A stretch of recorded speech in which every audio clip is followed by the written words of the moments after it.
Este é um canal não oficial. Acesse o episódio completo no comentário fixado. Esse convite vem porque os caras gostaram de tu, eu imagino. Cara, eu acho que não. Eu acho que no meu caso, sendo bem sincero e rasgado, eu acho que assim, o MrBeast pegou, na época saiu o ranking dos youtubers mais assistidos, que neste ano o meu canal era o mais assistido do Brasil. Então ele pegou, mano, vamos pegar o maior youtuber de cada país aqui, porque não tem como o cara assistir todos os mercados. Por mais que eu boto fé que ele saiba quem eu sou e com certeza acompanhe meu canal pra pegar ideia, é normal os youtubers fazerem isso, eu acredito que ele pegou via ranking. Ó, quem que é o maior? É esse cara, chama ele. Que deu pra você. Tem alguma coisa que dá pra replicar aqui? Porque é tudo muito gigantesco, Cara, né? É bizarro. Por exemplo, eu cheguei lá no espaço de um dos estúdios, aquele tanto de ônibus amarelo que ele usa pra gravar, um espaço gigantesco. Bolsa de dinheiro era todo canto. Você olhava pro canto, uma bolsa de dinheiro. Olhava pro outro, uma bolsa de dinheiro. Fomos no estacionamento, tinha uma Lamborghini pegando poeira, com teia de aranha, que eu virei pra Lorraine e falei, Lorraine, por que essa Lamborghini tá nesse estado? O Jimmy comprou pra fazer um shorts, aí ele desistiu dos shorts. E aí? Aí ele falou, vamos fazer um take destruindo à toa.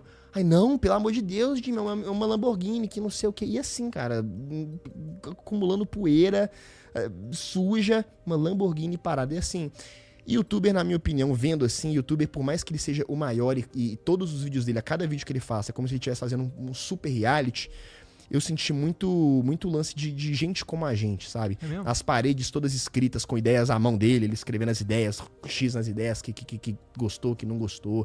Thumbnail, as thumbs do MrBeast foi uma das coisas mais inacreditáveis quando eu fui fazer. Tinha uma sala, uma estrutura criada só pra fazer a thumb, aonde a gente ficava horas tirando fotos com thumbs já desenhadas, com assim, eram 30 opções de thumb que o cara já tinha Ele já tinha montado ela e só encaixava a tua imagem. Exato. E aí, por exemplo, eu não apareci na thumb, mas eu, sem aparecer na thumb, tirei umas 300 fotos pra thumb. Então, tipo assim, uma equipe gigantesca, violenta só pra thumbnail. O almoxarifado do cara com as coisas de gravação eram galpões e galpões com coisa.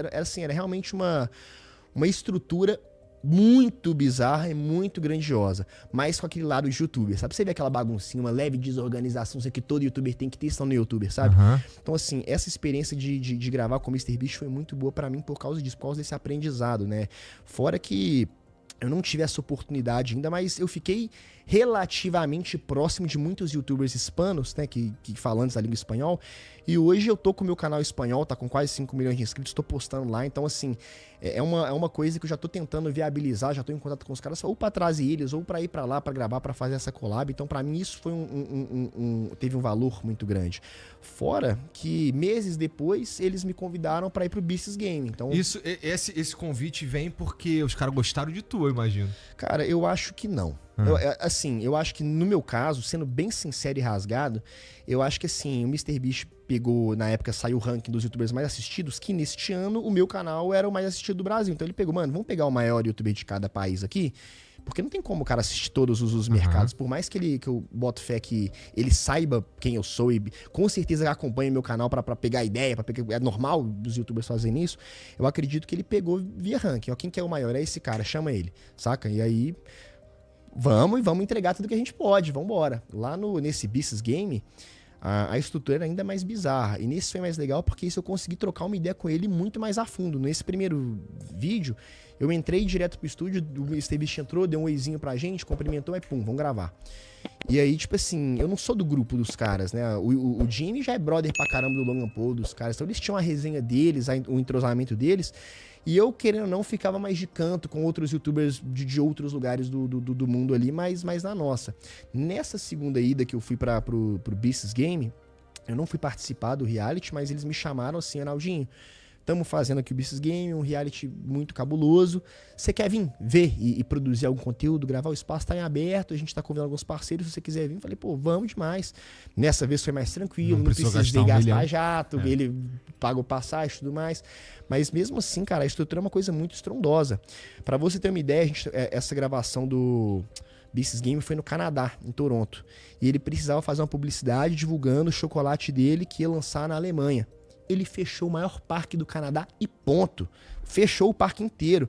Então eles viraram pra gente e falaram, olha, o Jimmy fechou o parque pra gravar uma publicidade, só que a publicidade é rápida. Se vocês quiserem ir pra poder brincar no parque com os meninos, o parque está disponível. A gente, bora! E foi aí que eu consegui trocar uma ideia a mais com o Jimmy, porque depois que ele fez essa publicidade, inclusive eu apareci, né, ele comendo chocolate na montanha-russa, depois disso a galera ficou zoando, ficou brincando, ficou indo nos brinquedos. E aí nesse momento de descontração que eu consegui trocar uma ideia com ele, gravei uns vídeos pra mim, eu e ele, no meu Instagram, tem até fixado um vídeo meu junto com ele, gastando o máximo do meu inglês que eu consigo, o máximo que dá. Mas foi muito bom, foi uma oportunidade muito legal, foi um aprendizado Que muito ideia legal. que tu troca com o MrBeast? Fala de YouTube, né? Cara, nesse caso, eu tava com a minha ex-namorada, que ela fala inglês fluente, então isso salvou. Primeiro porque ela ficou muito brother da namorada do MrBeast. Tá. Então elas se grudaram, ficaram juntas, então naturalmente o Jimmy começou a ficar lá mais perto com a gente e começou até aquela troca. Só que, cara, isso é muito ruim, eu fiquei inconformado, porque o MrBeast olhava no fundo do meu olho, fazia uma pergunta e eu entendia a pergunta, queria responder, mas falava igual sei lá, uma pessoa que não sabe falar. Um australopiteco. Ah, você gostou do... Eu entendi ele perguntando pra mim se eu tinha gostado do primeiro vídeo. Eu falei, yes, I'm like.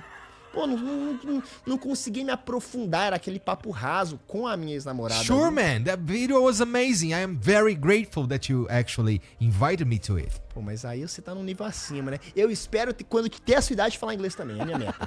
Quando eu tiver a idade de Ainda eu bem quero que falar falta um inglês. tempão, né? Falta 13 anos. Tem 13 anos pra aprender. Eu tenho 13 anos pra aprender inglês, mas inglês é meu cacá de Aquiles, você acredita? Eu tomei bomba na escola, fui reprovado por causa do inglês, você acredita? Eu acredito. YouTuber, infelizmente... YouTube eu sei fazer, mas estudar, escola, pra mim... Ô, meu amigo, não Porra, conta tá. comigo. Então vamos lá. Aí, voltando lá naquela primeira vez que tu foi lá no MrBeast, e assim, eu fico imaginando como é que ficou a tua cabeça, o que você sentiu ao chegar lá, ao estar no meio daquela galera ali. Porque assim, se fosse eu, é tipo, porra, vamos lá, é que tipo o Joe Rogan me convidar pra participar do Joe Rogan Experience. Suponho que seja algum bagulho parecido assim. Eu ia ficar, caralho, tá? Consegui, porra. Cara, vou me entregar o máximo essa experiência. Era isso que eu pensava. Eu falei, cara, é uma honra estar aqui. E isso pra mim, por mais que eu tenha aparecido literalmente 9 segundos no vídeo, a minha participação foi muito pequena, a repercussão disso no Brasil foi muito grande. Todo mundo então, ficou sabendo. Exato. Então eu ia pra rua, pessoas que... Porque eu não sei se... No seu caso, eu acho que deve ser mais difícil. Mas no meu, eu tô na rua, eu bato o olho, eu sei exatamente a pessoa que vai pedir pra tirar uma foto comigo. Eu sei exatamente as pessoas que são. Pô, se eu passar aqui, essa galera vai pedir pra tirar foto. Se eu passar aqui, essa galera vai pedir pra tirar foto. Depois de ir pro MrBeast, pessoas que não fazem parte do meu público, que viram, sei lá, o Coringa reagindo, outros caras reagindo, passaram a, caraca, mano, tu é o cara que participou do MrBeast, hein, mano? Caramba, pô, representou a gente, muita gente mesmo, pessoas de uma faixa etária completamente diferente, começaram a me abordar com essa abordagem. Cara, tu participou, como é que é? Foi legal? Foi massa? Eu, caraca, mano. Acabou que a repercussão foi bem maior do que eu tinha imaginado, né? Então foi uma experiência muito legal. Valeu os R$1 milhão? Não. Mas assim, foi muito top, foi muito legal e... Mas poderia ter valido. Se eu tivesse ganhado, né? Porra, $1 milhão, porra, aí... Mas foi uma Multiplica. experiência muito legal, assim. Pra mim, que tô investindo agora nessa internacionalização de conteúdo, tá com os caras, ter feito, querendo ou não, esse network, pra mim foi uma experiência muito legal. A satisfação, sabe, do reconhecimento de estar ali, isso pra mim foi muito legal, sabe? É porque é muito foda mesmo, muito foda mesmo. E, porra, tu já passou por muitas fases do YouTube também, né? Tu criou o canal em 2012. Cara, eu comecei meu canal assim, se você entrar no meu canal hoje, na data de criação, 2012. Eu tive um canal em 2011 também, mas, enfim, perdi a senha. Era moleque, perdi a senha, acontece. Mas eu comecei meu canal em 2012 e, por incrível que pareça, quando eu comecei a gravar os meus vídeos, eu não sabia que existia a profissão youtuber. Não sei se foi assim com você, ou se você já começou sabendo. Não, quando eu comecei já existia. Porque eu comecei em 2014. Em 2014 já tinha GTA. Já tinha uma galerinha. É que tinha acabado de virar alguma coisa. Tinha acabado de... Tipo, Por quê? Até então, pra tu postar vídeos... Nessa época também. Pra eu postar vídeo de jogo e tudo mais, tinha que ter uma network, né? E um pouquinho antes disso, os vídeos de jogos, eles eram meio que barrados. A Rockstar, por exemplo, não gostava que postasse coisa de GTA ou dos jogos dela. E aí vieram as networks, tipo Machinima, eles tinham o direito de poder usar essas imagens, algum tipo de acordo, e aí a galera podia usar. Foi nessa época, mais ou menos, que eu cheguei. Tu chegou um pouco antes, 2 anos antes. Tipo assim, quando eu comecei, na verdade, eu jogava um jogo que chamava Combat Arms. Tô ligado. Não sei Que é se tipo você um lembra. CS. Tipo um CS. Eu era viciado nesse jogo. Se o Combat Arms fosse o Free Fire, hoje eu era muito rico jogando Combat Arms, porque eu era viciado nesse jogo. E aí eu criei meu canal, não com o intuito de ser o youtuber, mas eu aprendi que se eu apertasse, sei lá, acho que F8 no GTL, ele começava a gravar a tela. Eu comecei a gravar umas jogadas legais, uns clipes legais, eu subia no YouTube, quase com uma rede social, pra mostrar pros meus amigos. Mano, olha só aqui, ó, o X1 que eu joguei com o fulano, eu amassei ele, olha aqui. Então, o uso do YouTube pra mim era literalmente só pra subir vídeo. 15 anos tu tinha? 14, por aí? 2012 eu tinha 14 anos. Então, assim, mas nessa época eu aprendi a editar, aprendi a subir um vídeo, coisas que hoje são extremamente simples e quando eu clico no celular você faz, mas que naquela época não era tão simples. Não. Era tudo no computador, na CPU, então eu craqueava Sony Vegas pra editar o vídeo, Cinema 4D pra fazer a introzinha. Então, eu aprendi na marra a fazer um monte de coisa. Isso me deu até casca pro YouTube. Eu brinco que isso fez eu hoje saber e ter uma noção crítica de todas as partes do processo do meu negócio, né? Que hoje eu vejo muito youtuber amigo meu que não faz ideia de como que funciona um After Effects, editar um vídeo, e coisa que eu tenho bastante noção por já ter feito muito isso. Mas o uso do meu YouTube era pra isso, pra jogo. Em 2014, eu fui pra BGS jogar. Eu ia jogar um campeonato de Combat Arms na época, enfim, era o Combat Arms e o Warface, que era outro jogo da Level Up. Tô ligado também. Joguei esse campeonato, fiquei em segundo lugar, ganhei na época mousepad, que pra mim era muito top, em 2014 isso. E na BGS, foi aquela BGS caótica que o Selbit foi expulso. Tô ligado, essa eu tava lá também. Eu vi um movimento ali em cima de uma salinha dos influenciadores, dos youtubers ali. Na época não era influenciador, era só youtuber, não tinha influenciador, era youtuber. Uma galera pedindo pra tirar foto, uma galera gritando o nome dos caras. Aí eu cheguei pra um moleque e tal, e falei, mano, o que esses caras são? Os caras mais novos que eu, todo mundo pedindo pra tirar foto. Não, são youtubers, são youtubers. São youtubers? Como assim? E aí eu entrei no canal da galera, vi que os caras gravavam vídeos jogando, alguns jogavam até os mesmos jogos que eu jogava, e os caras com 300 mil inscritos, 200 mil inscritos, que na época era uma barbaridade, claro, muito alto. A gente tava falando mais cedo aqui que teve uma época que a gente contava no dedo os caras que tinham 1 milhão, a gente sabia todos eles, né? Assim, 10 mil inscritos nessa época era um youtuber, não grande, mas era algo, saca? Era hoje, um youtuber. Hoje 10 mil inscritos no YouTube não é irrelevante, mas é irrelevante. Naquela época não, 10 mil inscritos era coisa. E aí eu falei, caraca, mano, tanto que pra entrar na salinha você tinha que ter 10 mil inscritos pra você conseguir a credencial. É verdade. E aí eu falei, cara, que massa, mano, eu já gravo vídeo pro YouTube. Nessa BGS, tu fez uma chavinha. Cara, eu já faço isso, não gosto de estudar, tô me ferrando na escola. Mano, eu vou cair de cabeça na internet, eu vou tentar fazer isso virar. O que tua mãe achou? Cara, a minha mãe, ela foi uma pessoa que deu muito apoio. Tanto que ela que me levou pra BGS. Eu tinha um clã no Combat Arms e, tipo assim, quando eu falei que eu precisava ir pra São Paulo pra jogar, ela me apoiou pra caramba, pagou passagem, me levou pra lá. Então, assim, ela sempre me apoiou muito.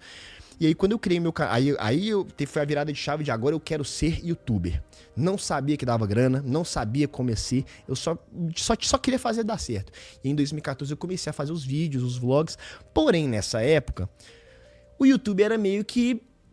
Não era uma terra sem lei, mas a gente fazia muita coisa que não podia, que hoje, se você fizer hoje, você é canceladaço. Então, nessa época de 2014, eu fazia altas pegadinhas super pesadas. Tem até uma que viralizou muito minha recentemente. A galera nem sabe que sou eu, o pessoal não sabe, viralizou no TikTok. Que é tipo assim, eu chego pra um cara, o cara tá fumando na rua assim, pô, mano, posso dar um tapa? O cara, pode, eu tofo na mão do cara e saio correndo. Pum. Esse vídeo viralizou, tava no Facebook com 20 milhões de views. Isso é legal, porra, isso é leve. Pô, mas imagina essas pessoas, que doideira. Tanto que ia chocar. Mas nessa época eu fazia isso. E aí eu tomei um strike. Por causa dessas pegadinhas, ainda com 1000 inscritos, tomei um strike. E esse meu primeiro strike que guiou toda a minha carreira pra ir pro público infantil depois. Porque eu vi que o YouTube não era uma terra sem lei. Entendi que eu tinha que parar com pegadinha. Entendi que eu tinha que diminuir o número de palavrões que eu falava. Que na época, pô, 2014 eu tinha 16 anos. Então, assim, eu literalmente tava nem aí pra nada. Então, tipo assim... Eu aprendi que o YouTube não era uma terra sem lei e comecei a gravar cada vez mais vídeos mais limpos, né? Se eu fazia uma pegadinha que era muito pesada, hoje eu penso, na época, né? Pensava 3 vezes antes de fazer essa pegadinha, porque eu sabia que eu podia tomar mais um strike, podia perder o canal. comecei a parar de falar palavrão, comecei a ir moldando o meu conteúdo. Nunca mirei no público infantil, mas naturalmente, deixando o meu conteúdo mais limpo, cada vez mais as crianças, os pré-adolescentes começaram a se interessar pelo conteúdo. E aí, quando o meu canal foi virando, e eu vi que o número de crianças que estavam assistindo era muito alto, eu entendi a responsabilidade que eu tinha, e aí eu realmente comecei a me preocupar de verdade com o conteúdo, em fazer um conteúdo limpo pra toda a família. Então, O que é ir virando? Quando é que tu se ligou? Quando é que tu virou youtuber? Assim, tem um momento que tu, porra, olha... Pra mim, foi quando eu comecei a ganhar, ainda no canal de jogos, eu comecei a ganhar com internet a mesma coisa que eu ganhava dando aula. Aí eu, pô, ganho a mesma coisa aqui, então será que se eu aumentar aqui, eu consigo melhorar e tudo mais? Só que eu me fudi, foi em 2016, bem no mês de 2016, teve uma mudança de algoritmo, eu me fudi. E foi quando eu mudei pra Curitiba. Mas e pra tu, como é que foi? cara, em 2015 para 16, detalhe, essa trajetória de quando eu mudei a chavinha da BGS, ali eu não comecei a ganhar dinheiro com o YouTube, mas ali eu virei YouTuber. Ali eu comecei a encarar o YouTube como um trabalho, comecei a postar com frequência, comecei a realmente olhar para aquela parada como algo que poderia ser maior do que eu estava imaginando. E aí eu fui gravando, gravava muita polêmica. Então, por exemplo, o Aruan Félix cortou a placa de 100 mil. Eu gravei um vídeo falando sobre isso. Foi uma grande virada de chave, que eu tinha 10 mil inscritos, fui pra 40, por causa desse vídeo. E aí, moral da história, eu cheguei a 100 mil inscritos, mas 100 mil inscritos flopado. Eu fazia minhas pegadinhas, meus desafios. Porém, quando tinha uma treta, alguma coisa assim, eu me ligava que isso dava clique, fazia um bait-clique ferrado com aquele tema e crescia.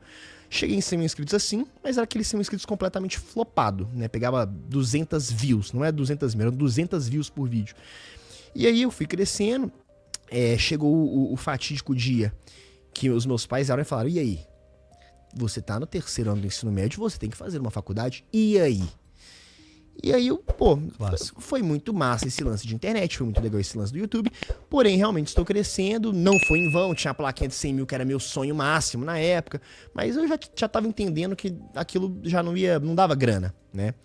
E aí eu parei com o meu canal durante um tempo, e um amigo meu que chama Nicolas, grava comigo até hoje, inclusive, virou pra mim e falou, Reinaldinho, por que você não... Vamos gravar um vídeo, a gente tava nas férias no meio do ano, então era um curto período. Este é um canal não oficial. Acesse o episódio completo no comentário fixado. Se você gostou deste corte, aproveite para se inscrever no Pod Trechos. Deixe também seu like, sua inscrição e curta mais um corte.